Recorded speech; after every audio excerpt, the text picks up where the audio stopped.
Hi guys, welcome to day 22 of the 30 pages later creative sketchbook challenge to nurture our soul and find time for creating some art. I have changed my sketchbook because honestly I don't like spiral bound sketchbooks at all. I like the complete spread where there is no disruption which happens in a spiral bound due to the spirals.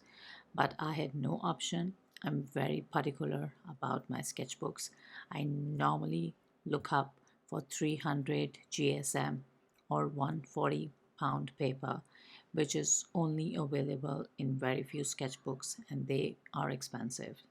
So this mixed media Strathmore sketchbook I was using was the cheapest I found in the market, and I just picked it up even though it was a spiral bound.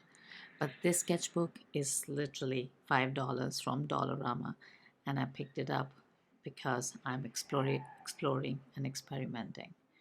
So this video is going to be a two-part video wherein on today where I'm just creating a layer of paint on paper, and tomorrow I'm gonna do something funky inspired by few artists. It's not just one artist, but there are multiple artists who work in the same format. So enjoy the video, and I hope you are liking this challenge and you want me to keep creating. Lots of love. Until tomorrow, please subscribe to the channel if you've already not done so. Bye bye.